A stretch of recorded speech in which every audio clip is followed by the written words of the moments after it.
Conor McGregor'un möhtəşəm, heç vaxt ağıllardan çıxmayacaq performansı haqqında danışacağım. Təbii ki, belə bir performans haqqında nə qədər uzun danışmaq olar bilmirəm.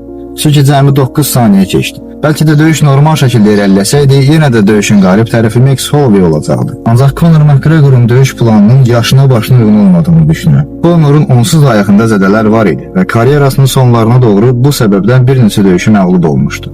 İndi tam sağaldığını, olduğu ən yaxşı formunda olduğunu desə də, təəssüflər olsun ki, nəticə gözlənilməz oldu. Mən də Conor McGregor'un açıqlamalarına qulaq verərək, hazırlığının çox yaxşı keçdiyini və sağaldığını düşünərək Max Holloway-ə qalib gəlmə ehtimalının olduğunu düşünmüşdüm. Conor McGregor üçün artıq UFC yolunun bitdiyini düşünürəm.